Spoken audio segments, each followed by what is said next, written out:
Hello my dear friends, ഞാനിന്ന് വരുന്നത് ഒരു കിഴങ്ങ് വിഭവമായിട്ടാണ്. ഒന്നുമല്ല, കിഴങ്ങ് കറിയായിട്ടാണ് വന്നിരിക്കുന്നത്. ബ്രേക്ക്ഫാസ്റ്റിൻ്റെ ഒക്കെ കൂടെ, അപ്പത്തിൻ്റെ കൂടെയും അതുപോലെ തന്നെ ചപ്പാത്തിൻ്റെ കൂടെയൊക്കെ കഴിക്കാൻ പറ്റിയൊരു വിഭവമായിട്ടാണ് ഞാൻ വന്നിരിക്കുന്നത്. അതിന് വേണ്ടിയിട്ട് ഞാനിവിടെ 3 കിഴങ്ങാണ് എടുത്തിരിക്കുന്നത്. ഇതേപോലെ വട്ടത്തിൽ അരിഞ്ഞ് കട്ട് ചെയ്ത് ചെറിയ കഷ്ണങ്ങളാക്കിയിട്ട് വെച്ചിട്ടുണ്ട്. ഞാനിത് വെള്ളത്തിലിട്ട് വെച്ചിരിക്കുന്നത് എന്താണെന്ന് വെച്ച് കഴിഞ്ഞാൽ, എപ്പോഴും പറയും പോലെ തന്നെ നമ്മുടെ കിഴങ്ങിന് കറ പിടിക്കാതിരിക്കാൻ വേണ്ടിയിട്ടാണ് വെള്ളത്തിലിട്ട് വെച്ചിരിക്കുന്നത്. ഇനി അതിന് വേണ്ടിയിട്ടുള്ള ഇൻഗ്രീഡിയൻസ് എന്തൊക്കെയാണെന്ന് നോക്കാം. അപ്പോൾ അതിന് വേണ്ടിയിട്ട് ഞാൻ 1.5 സവാളയാണ് എടുത്തിരിക്കുന്നത്. സവാള ഞാൻ ഇതുപോലെ തന്നെ നീളത്തിൽ അരിഞ്ഞ് കട്ട് ചെയ്തിട്ടുണ്ട്. പിന്നെ ഒരു 1/2 ഇഞ്ച് ഞാനിതുപോലെ നീളത്തിൽ കട്ട് ചെയ്തിരിക്കുന്ന 1/2 ഇഞ്ച് ഇഞ്ചിയും കൂടി ഞാൻ എടുത്തിട്ടുണ്ട്. പിന്നെ 2 സൈസ് പച്ചമുളകാണ്. ഒന്ന് ഉണ്ട പച്ചമുളകും ഒന്ന് നീളത്തിലുള്ള പച്ചമുളകും ഇതേപോലെ തന്നെ നടുവേ കീറിയിട്ടുണ്ട്. ഞാൻ പച്ചമുളക് 2 പഴുത്തത് ഉപയോഗിക്കാൻ കാരണം എന്താണെന്ന് വെച്ച് കഴിഞ്ഞാൽ, നമ്മൾ എരിവിന് വേണ്ടിയിട്ട് പൊടികളൊന്നും ചേർക്കുന്നില്ല. അപ്പോൾ എരിവ് കിട്ടാൻ വേണ്ടിയിട്ടാണ് 2 തരത്തിലുള്ള പച്ചമുളക് ഞാൻ എടുത്തിരിക്കുന്നത്. എരിവുള്ള പച്ചമുളകായിരിക്കണം എടുക്കാൻ വേണ്ടിയിട്ട്. ഇനി നമുക്കിതെങ്ങനെയാണ് വയ്ക്കുന്നതെന്ന് നോക്കാം. അങ്ങനെ ഞാനിവിടെ ചെറിയ കുക്കർ എടുത്തിട്ടുണ്ട്. കുക്കറിലാണ് നമ്മളിത് ഉണ്ടാക്കുന്നത്. അപ്പോൾ കിഴങ്ങ് ആദ്യമേ നമുക്ക് വേവിക്കാം. അതിന് വേണ്ടിയിട്ട് കഴുകി വൃത്തിയാക്കിയ കിഴങ്ങ് ഞാൻ ഇതിനകത്തോട്ട് ഇടുവാണ്.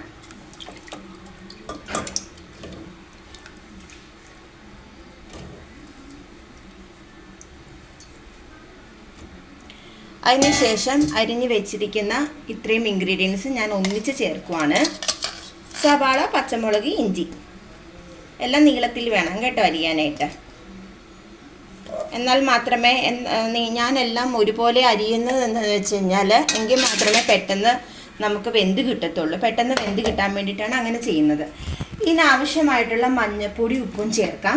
അതിന് ഞാനിവിടെ എടുത്തിരിക്കുന്നത് ഇച്ചിരി 1 ടീസ്പൂൺ മഞ്ഞൾപ്പൊടിയാണ് എടുത്തിരിക്കുന്നത്. അതുപോലെ തന്നെ ആവശ്യത്തിനുള്ള ഉപ്പ് ഞാൻ ചേർക്കുവാണ്. ഉപ്പിൻ്റെ അളവ് ഞാൻ പറയത്തില്ല, കാരണം ഓരോരുത്തർക്കും ഓരോ രീതിയിലാണ് ഉപ്പ്. ചിലർക്ക് കൂടുതൽ യൂസ് ചെയ്താൽ ഉപ്പ് തോന്നത്തുള്ളൂ, ചിലർക്ക് കുറച്ച് യൂസ് ചെയ്താൽ മതി. എനിക്ക് 1 ടേബിൾ സ്പൂൺ ഉപ്പ് മതിയാവും.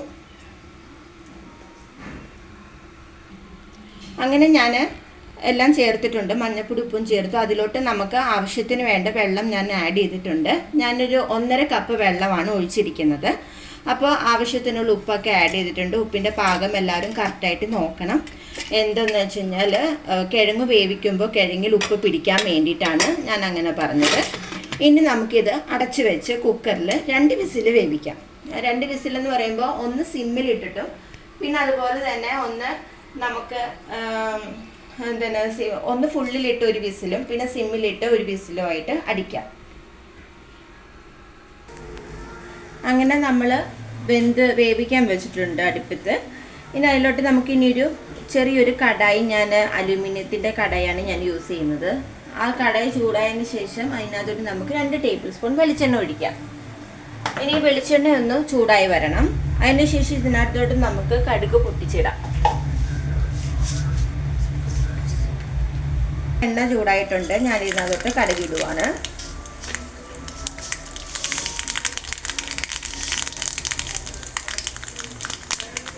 കടുകിട്ട് പൊട്ടട്ടെ.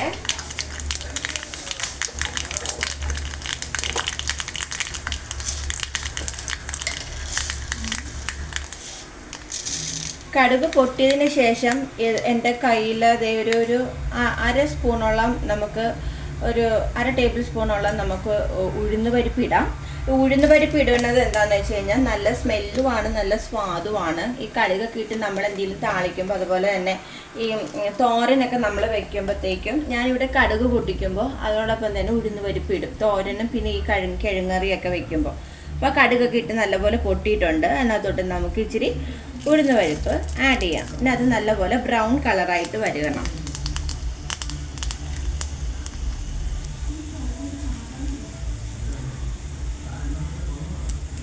ഈ സമയത്ത് നമുക്ക് ബ്രൗൺ കളറായിട്ട് വരുമ്പോൾ തന്നെ നമുക്ക് ഒരു 2 വറ്റൽമുളക് ഞാൻ എടുത്തിട്ടുണ്ട്. ഇവിടെ 2 വറ്റൽമുളക് ഇതിനകത്തോട്ട് ഇടാം. അങ്ങനെ നമ്മൾ ബ്രൗൺ കളറായതിന് ശേഷം വറ്റൽമുളകും കൂടി ഇടുന്നുണ്ട്. ഈ സമയത്ത് കറിവേപ്പില ഇടുന്നവർക്ക് ഇടാം, ഞാൻ ഇട്ടില്ല എന്ന് മാത്രം. ഇനി ഈ വറ്റൽമുളകൊക്കെ ഒന്ന് ഇതായി വരുമ്പോഴത്തേക്ക് ഒന്ന് മൊരിഞ്ഞ് വരുമ്പോഴത്തേക്കും നമുക്ക് ഇവിടെ വേവിച്ച് വെച്ചിരിക്കുന്ന കിഴങ്ങ്,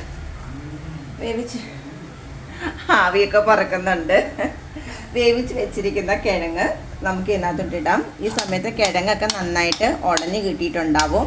ഉടഞ്ഞ് കിട്ടിയില്ലെങ്കിൽ തവി കൊണ്ട് ഇതുപോലെ ഇങ്ങനെ ഉടച്ചെടുത്താലും മതിയാവും. അത് ഇച്ചിരി കുറുക്കനെ കിട്ടാൻ വേണ്ടിയിട്ടാണ് ചാറ്. അങ്ങനെ ഞാൻ ഇതിനകത്തോട്ട് ഇടുവാണ്.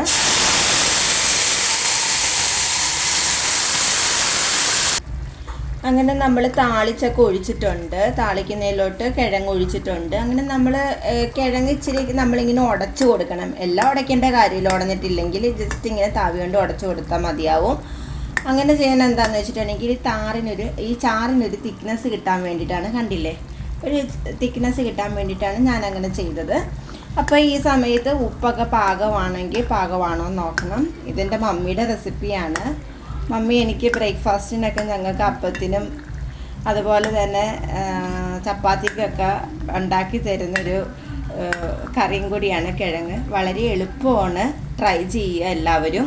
അപ്പോൾ ഇതൊരു സെർവിങ് പാത്രത്തിലോട്ട് മാറ്റാം. അങ്ങനെ ഞാനിത് സെർവ് ചെയ്യുവാണ്.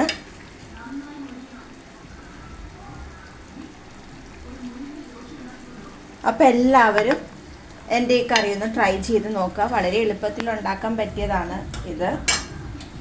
അങ്ങനെ ഇന്നത്തെ സ്പെഷ്യൽ കിഴങ്ങ് കറി ഇവിടെ റെഡി ആയിട്ടുണ്ട്. എൻ്റെ വീഡിയോ ഇഷ്ടപ്പെട്ടാൽ ലൈക്ക് ചെയ്യുക, ഷെയർ ചെയ്യുക, കമൻറ്റ് ചെയ്യുക, സബ്സ്ക്രൈബ് ചെയ്യുക. അപ്പോൾ അടുത്തൊരു വീഡിയോ ആയിട്ട് കാണും വരെ ബൈ.